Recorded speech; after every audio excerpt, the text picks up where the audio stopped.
Bom dia a todos. É uma alegria estar aqui com vocês, compartilhando reflexões e estudos. Eu apreciei muito a palestra do Irie, apreciei muito também o coral, depois o hino nacional, tal. Não é sempre emocionante, não é? E eu estava sentado aí, fiquei pensando umas coisas. Não é? Sobre o Brasil, quando eu era criança, pequena, eu morei na Mata Atlântica, muito próximo dos índios. E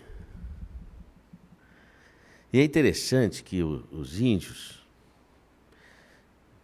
eles já sabem quando aquela criança, por exemplo, ela vai ser o pajé, porque ela tem mediunidade, ela tem uma força espiritual. E é impressionante que se você for na tribo, você sabe, puxa, realmente essa criança é fora do comum.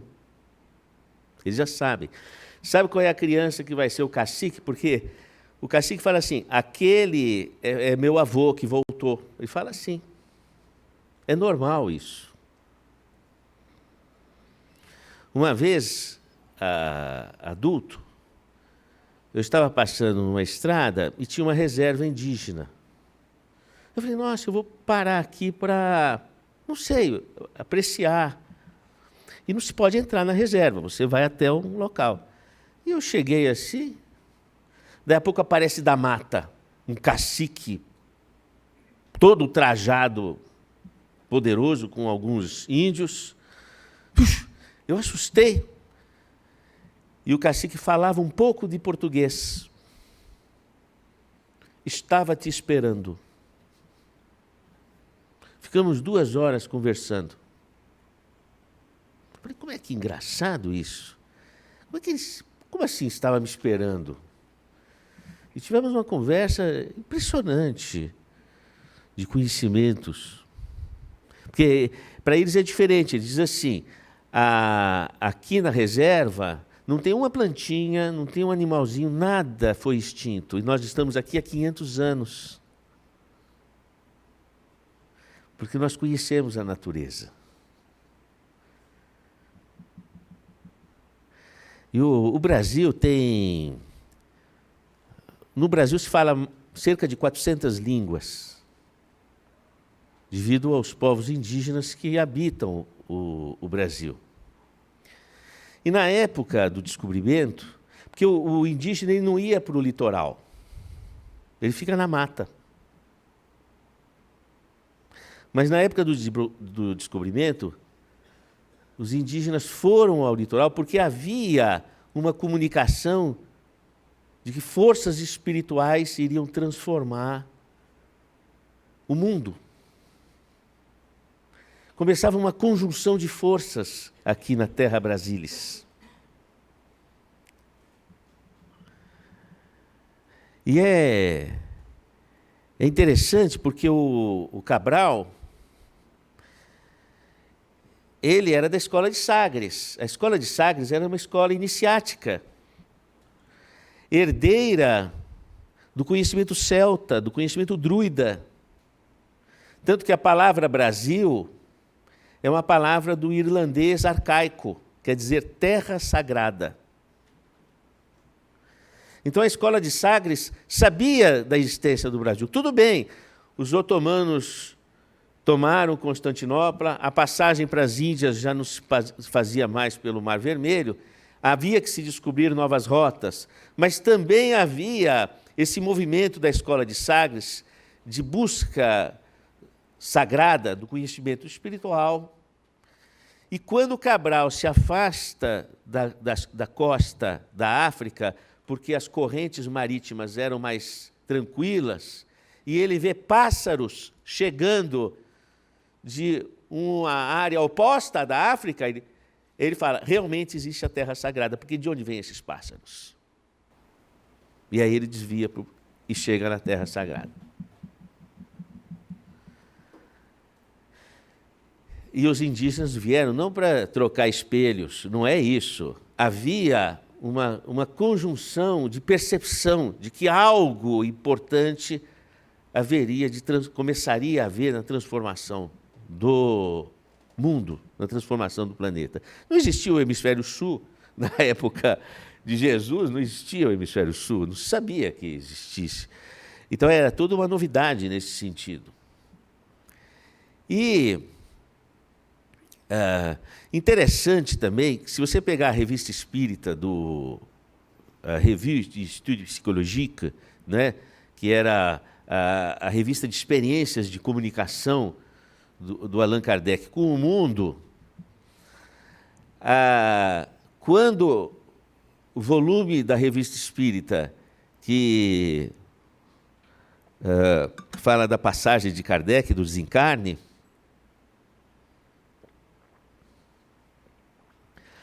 existe uma comunicação que diz que o eixo do espiritismo iria mudar da França para outro lugar. E na revista espírita seguinte tem uma notícia curiosa.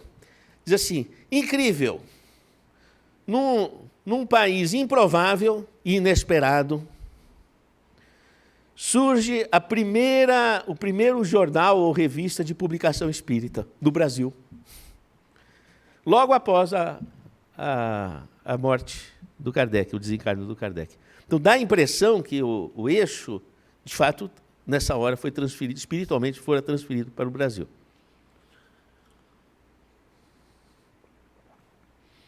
Agora, o Brasil é um país cuja economia não está calcada na guerra, porque a economia dos países herdeiros do Império Romano está calcada na guerra.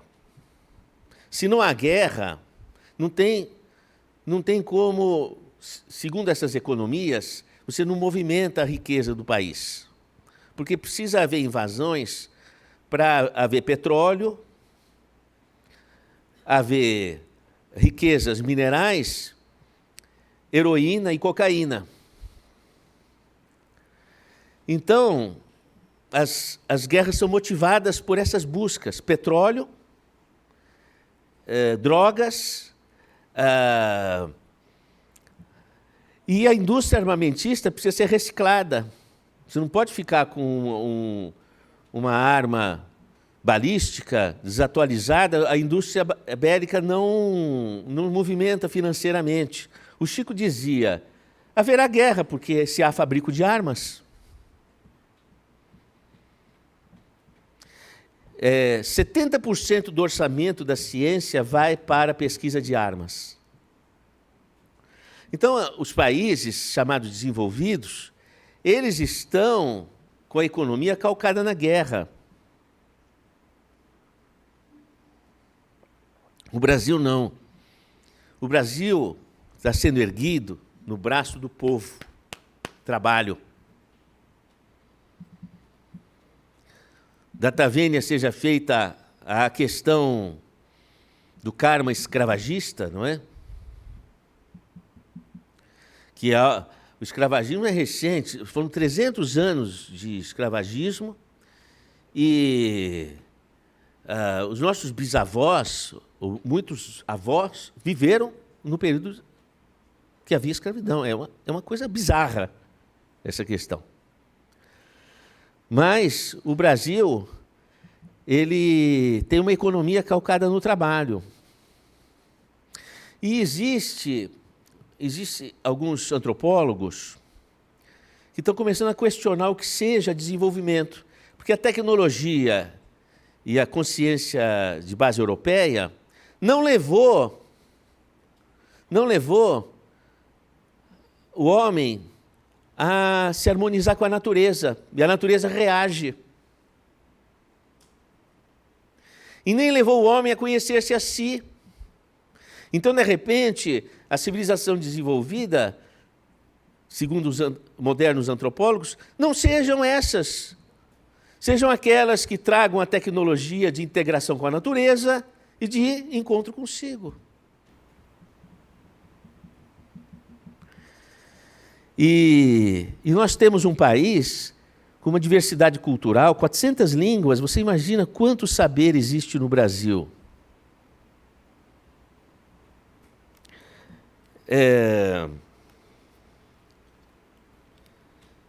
E, para falar de Jesus, o nosso guia, bom, a gente vai saber de Jesus pelo Evangelho. E falando de Jesus e o Espiritismo, o Evangelho segundo o Espiritismo. Só que, veja, Evangelho quer dizer boa notícia. Quer dizer, o Evangelho está intrinsecamente ligado à comunicação. Então, o Irie colocou, a Casa do Caminho tem um compromisso de divulgação do Evangelho. O Evangelho já é, propriamente, comunicação. É um fundamento básico, é a boa notícia. Então, existe esse processo de comunicação. A gente está avançando para a internet, e é importante a gente ocupar esses espaços, levando a boa nova, boa notícia, porque Jesus veio propagar esse movimento. Agora, é interessante, porque o Irie falou a questão do coração, não é? Me fez lembrar uma coisa curiosa. Vocês leram o livro Nosso Lar, de psicografia do Chico? Se não leu, leia.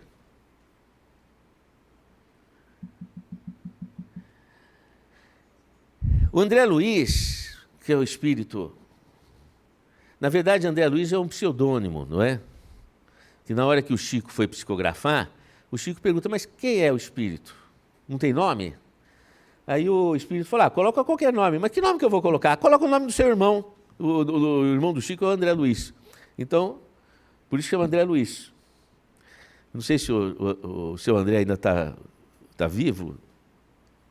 Tem a livraria lá na Genebra, não é? E então, ele foi um grande médico brasileiro. E ele estava desencarnado, e lá, no mundo espiritual, você sabe pelo livro Nosso Lar, que ele recebeu autorização para visitar a família dele, finalmente. E ele vem para a Terra e visita a família, e encontra uma família, a esposa dele já estava casada com outro, os filhos estavam com outras preocupações, ele achou estranho, mas falou, não, mas eu vim lá do Nosso Lar, fraternidade, solidariedade, superação, e ele banca isso. Ele até ajuda o esposo da viúva dele mesmo, não sei como chamar isso. E aí ele ganha, vamos dizer, uma força, e ele chega no Nosso Lar e ele fala, agora você é cidadão do Nosso Lar, você é um cara, de fraternidade, de superação, não é? Ok, termina o livro. Se você for pegar o segundo livro, que é o Mensageiros, o primeiro capítulo, o André Luiz está angustiado, ele procura a veneranda. Não me lembro se o nome é veneranda, mas uma expoente, talvez uma Dona Isabel ali do Nosso Lar, ele procura. Falei, é o seguinte, eu ganhei o prêmio lá do Nosso Lar, eu venci tudo, mas eu estou com um vazio no coração. Porque eu entendo o vazio, porque você tem a sua família, de repente você não tem mais, fica uma coisa estranha, fica uma coisa esquisita, não sei se entende o que eu estou falando? Parece assim que você não está completo, que falta um pedaço, falta uma razão, falta uma base, né?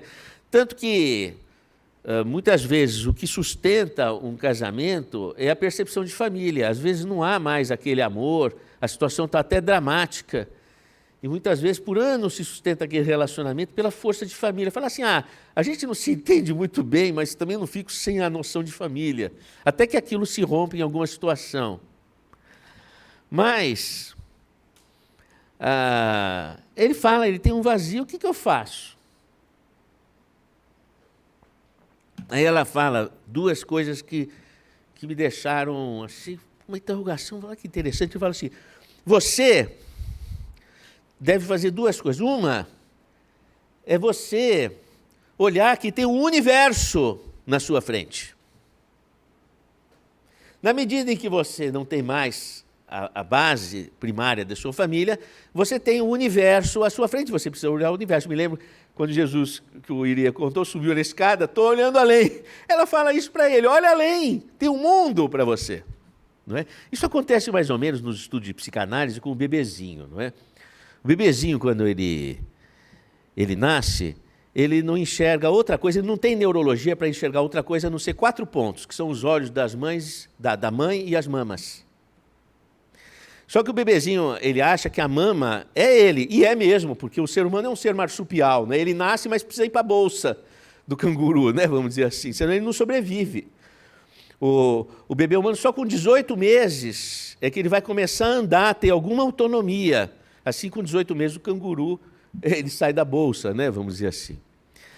E, então, vamos dizer, o bebezinho, ele vai se desenvolvendo neurologicamente. Quando começa a nascer os dentinhos, ele coincide com o fato dele ter neurologia para perceber que existe algo entre ele e a mãe. Que ele não é objeto exclusivo de percepção materna. Nessa fase, os dentinhos estão crescendo e ele é desmamado, começa a comer papinha, não é? Então começa a haver esse processo, assim, olha. Aí, nessa época, é descrito psicanaliticamente que o bebê ele tem uma depressão fisiológica. Tem aquela febrinha, fala, os dentinhos que estão nascendo, por isso está com febre, então ele fica meio tristinho e tal. É essa depressão fisiológica, de uma percepção que ele é o terceiro excluído. Caramba, eu não sou exclusivo da minha mãe. E ele começa a perceber que a mãe tem outras representações relacionais, e a primeira pessoa é o pai. Esse pai pode ser a avó, pode ser o cuidador, é alguém que tem essa representação do outro. É o paradigma de pai. O que esse pai faz, esse paradigma de pai? Fala assim, olha, sinto muito, você não é exclusivo dela. Não é? Mas o que ele está falando também? Olha, por outro lado, tem um mundo para você. Tem um mundo. Então, abra-se para esse mundo, saia do ninho, do colo, vamos lá, vamos em frente. Também o pai tem esse paradigma. Por isso que na prece do Pai Nosso, Deus é chamado de Pai. Porque Pai é o paradigma daquele que você, no seu despertar, primeiro te apresenta o mundo. Quando você sai do aninhamento narcísico, do egoísmo, e você percebe que você não é exclusivo, mas, ao mesmo tempo, que tem um mundo para você desvendar. Por isso que o Pai só é alcançado pelo pronome nosso, quando você se sente partícipe desse mundo. Eu me lembro, eu tinha um cachorro que já é desencarnado, que eu rezava com ele o Pai Nosso, ele não gostava. Ele gostava da Ave Maria. Porque a Ave Maria, é aquele colinho. O Pai Nosso é, vai! Nosso, já não sou só eu, é nosso. Para rezar o Pai Nosso, você precisa ter coragem e disposição de falar, vou para o mundo, não é? Estou ali. Então, quando você fala, Pai, já é o outro, não é só você aninhado. Não é? Se você estiver muito carente, é a Ave Maria. Agora, se você quiser dar um passo para frente, é o Pai Nosso. Não é? Aí você se enxerga, você se integra com a humanidade. E então, essa história que o André Luiz, a veneranda, fala para ele, olha, você tem um mundo para você, mais ou menos coincide com essas circunstâncias que a gente costuma viver. E ela vai dizer outra coisa para ele, vai dizer o seguinte, você precisa ler o Evangelho com o coração. O quê? Ler o Evangelho com o coração? Como é que não é fé raciocinada? Olha que interessante. Não é fé raciocinada? Como é que eu preciso ler o Evangelho com o coração?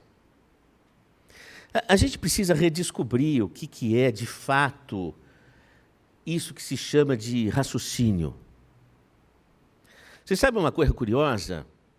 Que a base da memória, que é a ferramenta de construção do raciocínio, porque, afinal de contas, você não Você não responde quanto é que é 6 ao quadrado, ou 6 vezes 6, se você não tiver, vamos dizer assim, construído um raciocínio. Depois que você fez o raciocínio e ele ficou efetivado, ele fica decor, não é? Não é assim? Decoração. Decor é decoração. Ele é natural, ele nasce. É a mesma coisa um músico. O músico ele vai tocar. Primeiro é assim, é dó, é ré, é mi. Você vai tocar o piano, por exemplo. Dó, é ré, é mi. E ele fica lá, comendo milho. Dó, ré, mi. Aqui vale 2 tempos, aqui 3 tempos, aqui 4 tempos. Depois que ele raciocinou, ele vai fazer daquele raciocínio decor. E aí ele começa a sentir. Então, a fé raciocinada não é uma fé de catar milho, que só se usa... É uma fé que, ao você catar o milho, ao você saber as peças, você vai elaborar ela e tornar ela decor, decoração. Faz sentido? Não é? Yogananda vai dizer que a sede da consciência é o coração. E é interessante uma coisa curiosa, que quando você vai fazer um exame para detectar a funcionalidade do cérebro, por exemplo, áreas de cognição, você faz uma ressonância funcional e você tem que injetar contraste. Por que você injeta contraste? Porque o cérebro, ao funcionar, primeiro precisa de abrir a microcirculação da área que você vai usar. Depois é que o neurônio funciona. Porque a gente pensa que cérebro é só neurônio. E cérebro tem neurônio, cérebro tem um sistema imunitário, que são as células glia, que no sistema nervoso central fazem a intermediação com o sistema microcirculatório. Então, o cérebro não funciona só com o neurônio, o cérebro ele necessita do sistema circulatório.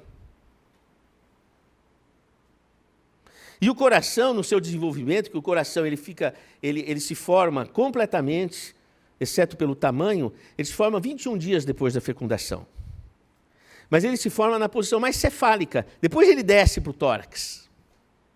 E ele deixa um emaranhado de fiação, que são as heranças do coração dentro do cérebro.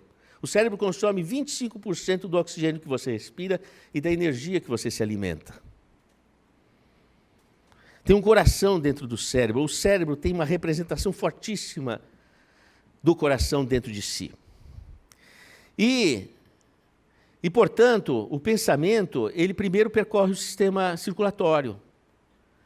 Abrindo a microcirculação daquela área cerebral é que os neurônios daquela área começam a funcionar. Por isso que a consciência, ela se abre pelo coração.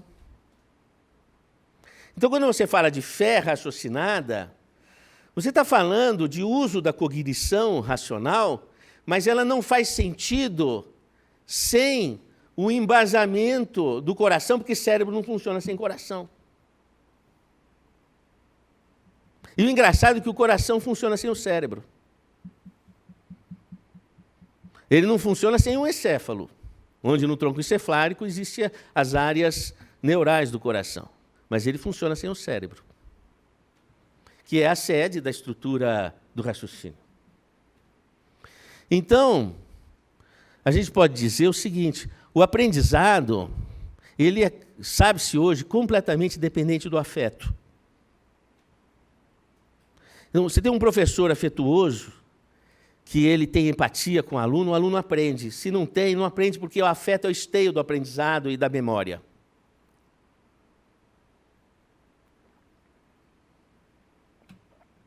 Então, não tem fé raciocinada sem afeto, sem embasamento do coração, simplesmente porque o raciocínio não funciona sem a construção do afeto. Ele perde a memória, ele perde a elaboração, a construção lógica.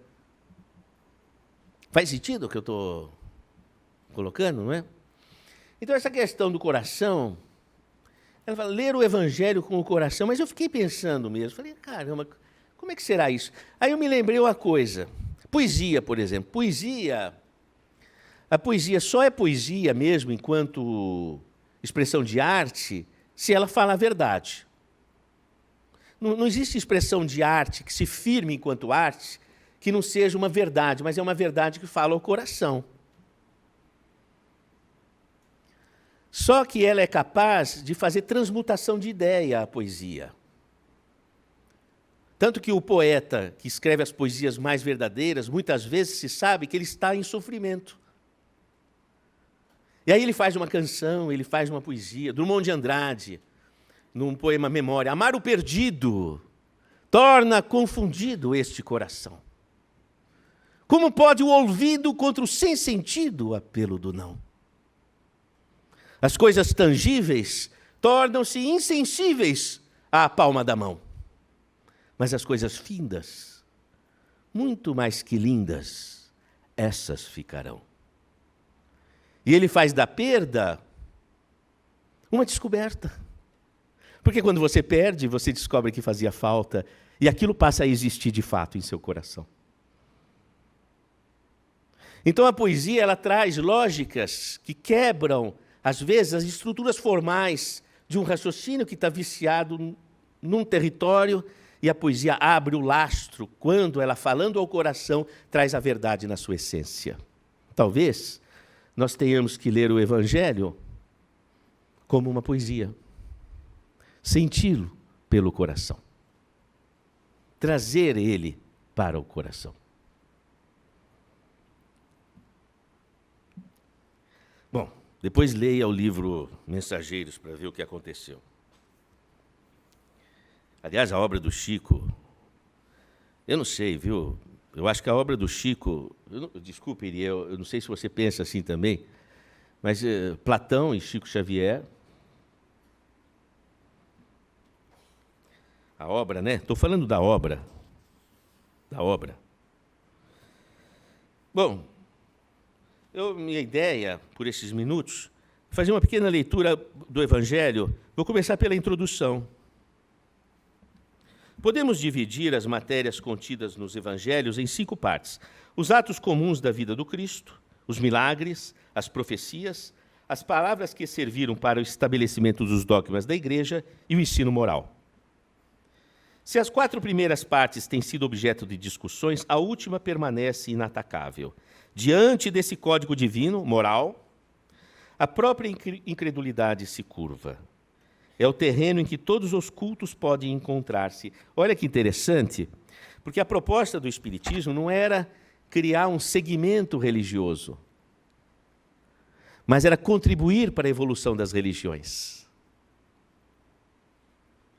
Se nós, espíritas, não nos esforçarmos para nos irmanarmos com as religiões, como é que nós vamos colocar adiante a proposta do Evangelho que Kardec coloca?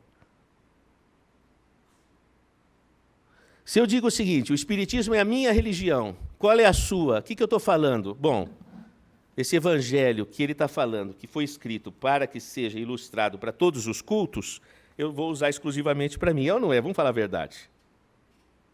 Então, a gente precisa de estabelecer diálogo com as culturas e as religiões para que a gente possa fundamentar a proposta do Evangelho, que é dialogar com os diversos cultos. Pode encontrar-se a bandeira sobre a qual todos podem abrigar-se, por mais diferentes que sejam as suas crenças. Olha que interessante a preocupação do Kardec no diálogo entre as crenças. Eu fico pensando assim, por que o Centro Espírita não tem um departamento de diálogo interreligioso? Porque como é que vai propagar o Evangelho proposto, segundo o Espiritismo, sem esse caminho, essa trilha? Não é uma coisa para nós pensarmos? Não sei, eu estou muito fora da lógica. Pelo menos eu estou lendo Allan Kardec. Se eu discutisse, as seitas teriam, aliás, encontrado nele a própria condenação, porque a maioria delas se apegaram mais à parte mística do que à parte moral, que exige a reforma de cada um. Então você transforma, aprimora o pensamento religioso. Porque a leitura dos textos sagrados, ela depende do ângulo com que a gente lê, em qualquer religião. E quando a gente amadurece, a gente encontra novas nuances na leitura dos textos sagrados. Então é necessário o nosso aprimoramento. E o Allan Kardec, ele traz ao codificar a doutrina espírita, ferramental para que os religiosos possam estruturar as suas bases religiosas e bases de convicção. Eu me lembro que eu recebia no consultório um padre, que ele tinha toda a coleção do Kardec e do André Luiz em capa dura, para o bispo não ver. E dali ele embasava todo o discurso dele nas missas, pelo conhecimento espírita. Ele falava para mim: doutor, eu sei que eu não estou, vamos dizer assim, sendo um herege da igreja, porque a proposta que eu enxergo no Espiritismo é uma proposta aberta para todas as crenças. Mas ele tinha que pôr em capa dura. Ele vai falar também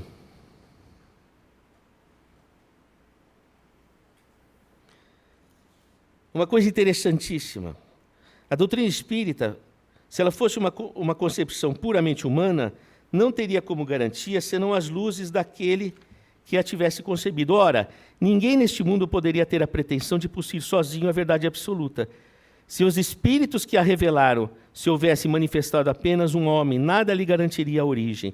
Ele está falando que há duas coisas. Uma, que a doutrina espírita ela depende desse diálogo com o mundo espiritual. E está dizendo outra coisa, que esse diálogo com o mundo espiritual não pode vir só através de um médium, mas através de vários médiums. Por isso que Kardec se correspondia com médiuns do mundo todo, para trazer aquele material e analisar os pontos em comum e os pontos de coerência para interpretar os sinais que, através da linguagem psicográfica ou psicofônica, o mundo espiritual traz para nós. Então ele está dizendo que não existe espiritismo sem comunicação com o mundo espiritual. Precisa ter atividade mediúnica, de intercâmbio. Senão a gente não consegue trabalhar em conjunto. Mas não basta a atividade de intercâmbio num médium só. Você precisa de ter comunicação entre os médiuns e comunicação entre os estudiosos para a decodificação dos sinais. Daquilo que representa o saber. Então, vamos dizer assim, é importante nós entendermos que, quando Jesus diz assim, não vim destruir a lei, ele veio movimentar através da ação, da atitude, ele veio se utilizar daqueles argumentos, das leis que estavam escritas, aqueles que podiam ser fundamentados na prática, no exercício diário.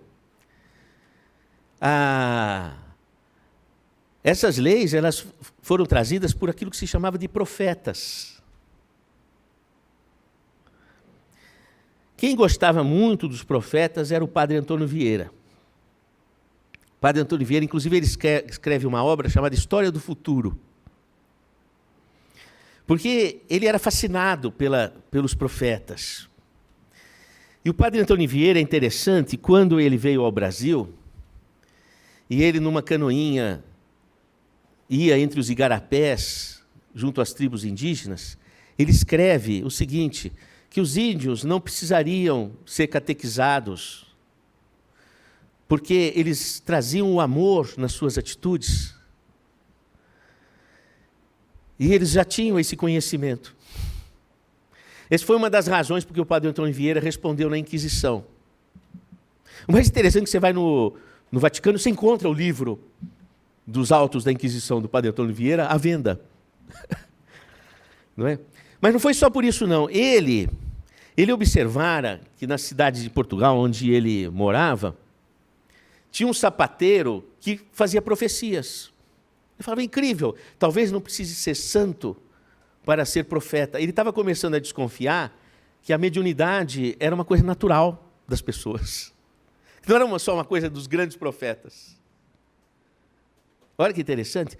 E ele vai falar o seguinte, ele que gostava dessas ciências do futuro, ele dizia assim, chegará o quinto império. Quinto império, que é o império que vai prevalecer não pela força dos gladiadores, mas pela força do amor, do bem e do conhecimento. A gente poderia dizer, talvez, que daqui a algum tempo chegue alguém e diz assim: navegaremos por mares nunca dantes navegados, porque Inês não é morta. E anuncia os novos mares, os páramos espirituais da continuidade da vida. Então, ele preconiza esse mundo unificado ou globalizado em torno do conhecimento, da paz e do amor, que ele chama de Quinto Império. E diz que Portugal, e talvez aí a gente pudesse atualizar para os países de fala lusófona, né? Trariam os alicerces para esse Quinto Império. E talvez aquilo que se fala, Brasil, coração do mundo, pátria do Evangelho, seja um visionário, de alguma forma, inserido dentro desse programa do Quinto Império. É interessante, se você for visitar o túmulo de Dom Pedro I, no Museu do Ipiranga, você vai ler o seguinte: eterno protetor do Brasil. Essa não é uma linguagem católica, porque ele não era santo, não fora santificado, mas ele tinha uma convicção espírita. E possivelmente vinha, não exatamente como uma legião de força, mas como uma legião de estruturação para que o Brasil pudesse trazer a força da paz, da fraternidade. E possivelmente o Brasil, ele é grande e se tornará grande, não pelo seu poder, mas por sua capacidade de acolher. De acolher a todas as diversidades, acolher os imigrantes, acolher as diversidades, as culturas, acolher as religiões, acolher as formas de pensar e fundamentar um elo de paz e amor em todas essas formas. O poder do Brasil é um poder do acolhimento. Talvez na mesma figura de linguagem que o Irie coloca no poder de Jesus quando ele está na cruz.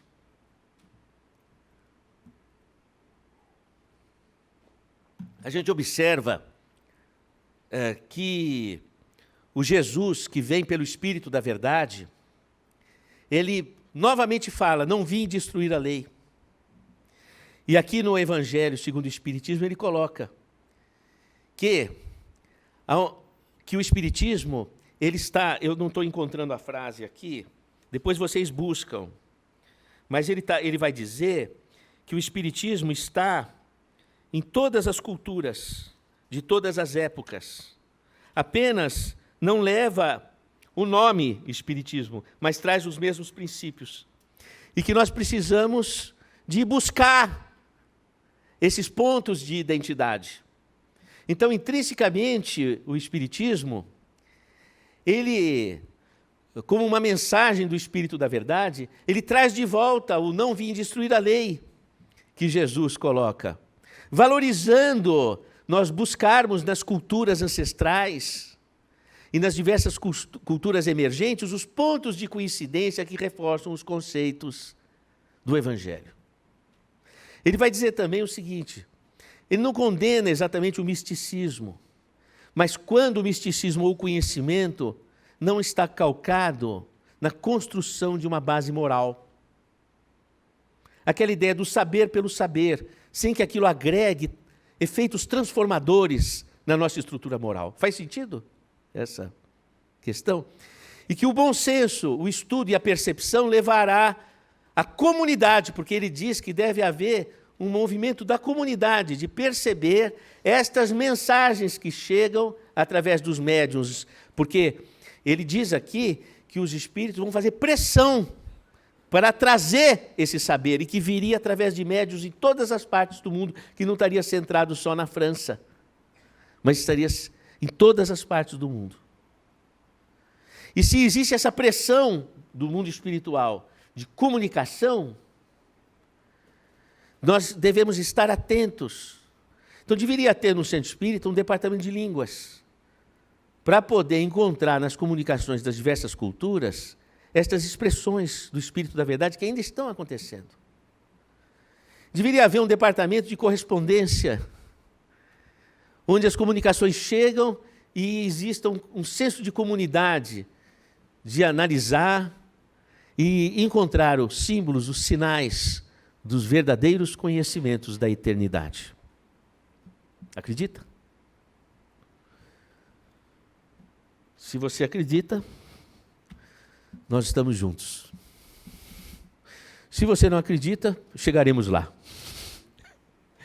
Fica aqui o convite reflexivo para a gente não parar no tempo e a gente se movimentar na direção que uma leitura atenta do Evangelho segundo o Espiritismo traz para a nossa atualidade. Obrigadíssimo pela atenção e paciência de vocês.